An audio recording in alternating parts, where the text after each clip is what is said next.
What is going on, guys? Andrew Acevedo here, back with another video, and we are back talking about the NL East and talking about the Braves and the Mets, both Braves, not the Mets, and the Phillies, both making pretty substantial moves. One makes more sense than the other, and we'll just break them down, talk about where the Mets land. What's up, Z? What's going on? What's going on?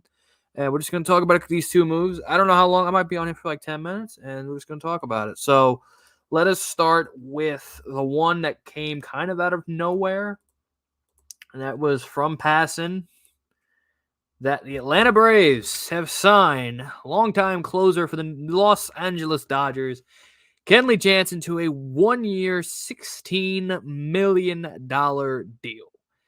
I don't think any of us saw this coming. This was a complete out of nowhere. We really didn't hear anything about Kenley, like Kenley going to the Braves or just anywhere.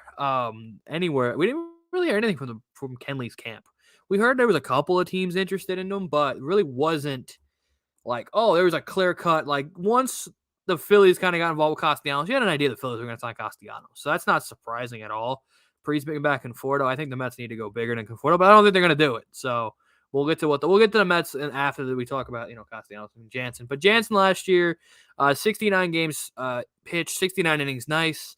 2.2 ERA, a FIP of 3.08, strike 30%, 30.9 strikeout percentage, 37% ground ball rate.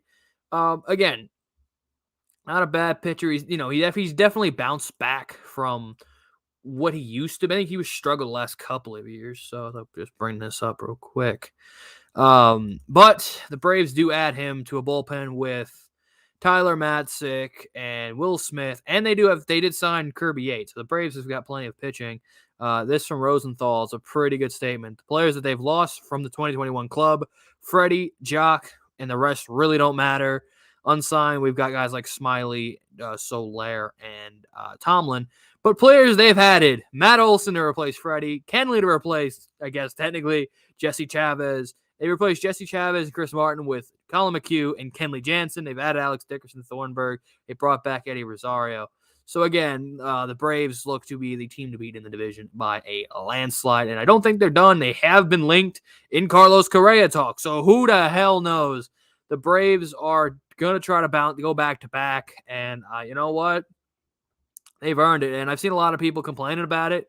That's the benefit of winning a championship. You get guys that take discounts. Again, it happens in the NFL, it happens in the NBA.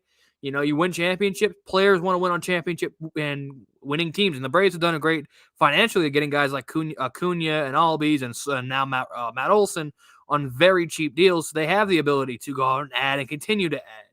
So Kenley to the Braves is the better of the two signings because we'll get to this one, and it is Nicholas Castellanos signing a 5-year, $100 million deal with the Philadelphia Phillies. Heyman first tweeted $200 million. I was like, what the hell did they just pay him? But it's $100 million for Castellanos. Again, he had a career year last season, 138 games played. 34 homers, a 309 batting average, 362 on base, 576 slug, a WRC plus of 140, his career high in his career. Again, he's not that good. Obviously, he's one of the worst defensive players in baseball. And as we all said, this was Bryce Harper talking to Dombrowski to say, hey, go make some moves. Obviously, Bryce he said, hey, Kyle Schwarber and Nick Castellanos, and I think the interview with the first day of camp, he said, hey, those would be pretty good additions, and Bryce gets his way, adding Castellanos, adding Schwarber, and the Phillies' worst defense continues. They continue to add just terrible defenders. So, yeah, that's just what the Phillies are. They're one of the worst defensive teams out there. And they got two players who suck defensively, which they're going to score a lot of runs, but they're going to give up a lot of runs. That's kind of what the Phillies, they don't address their need. They go, hey, here's a bat because here's what our star wants them. Okay, give us what the star wants. Give the star what he wants, even though it does not help the team down the line. The fact that you paid Schwarber and Castellanos around $40 million, you could have just signed Carlos Correa and actually filled a need. If the Phillies wouldn't have signed Schwarber and don't sign Castellanos and take that money and sign Carlos Correa, that is a way more impactful for the Phillies to win because you get one of the best defensive shortstop, maybe one of the best defenders in the league in general, in Correa, and now you put him at short, and now you actually get a better defense because think about for Mets fans how many balls that have been hit to Didi that he's blundered or thrown away that potentially led to the Mets getting some, scoring some runs. So, I mean, Mets don't scare many runs, but when they play the Phillies, their defense seemed to actually come to life a little bit. But again, Castellanos is a good bet. Is he probably going to rake in CBP? Probably, because, Kyle Schwarber is going to do the same thing. They just got that beautiful short right field porch. They're going to hit a bunch of bombs. They're going to score a lot of runs, but they're going to give up a lot of runs. They're going to blow a lot of leads in their bullpen, and they're defensively, they're going to give up runs. So, I still think they're in third place. I think the Braves are a clear-cut first-place team, and I think the Mets are in the middle. I think they are in the middle of those two teams where the Phillies are at best a 500, maybe an 84-win team, and I think the Braves can win 100-plus games or more. So the Mets are somewhere in the middle. We'll see down the line how many, what they are, but I think they're in the middle of somewhere of like 84 to 90 games. I don't think they get to 100. So I think they're in that range, and I think they could be battling for a wild card spot. The division seems to be locked up, barring the Braves. A complete meltdown from the Braves. The Braves and they'll get Acuna back, Olsen with Freeman. Now they have addressed their bullpen, which was already pretty good last year. They had Kenley, they had Colin McHugh. The Braves are in a clear-cut spot to be one of the best teams in the league. I think I saw Michael Mayer tweet out that or Ramsey, one of the two, the Dodgers and the Braves are in tier 1 in the National League, and then the Mets are in kind of tier 2 with the Brewers and the Phillies and the Cardinals. Well, now I guess you can kind of put the Phillies in tier 2. Maybe keep the high tier 3, low tier 2. But with the Cardinals and the Brewers and the Giants and those kind of teams, that's what the Mets are.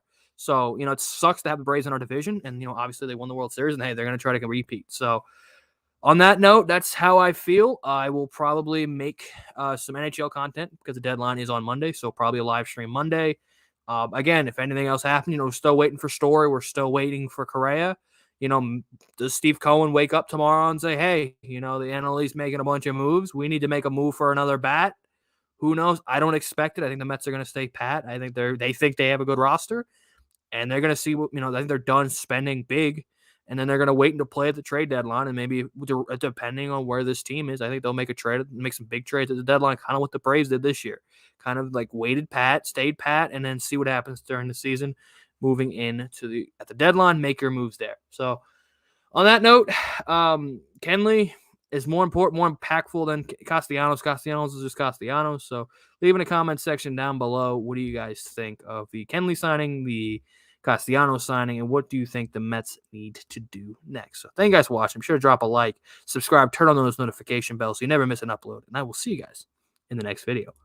Peace.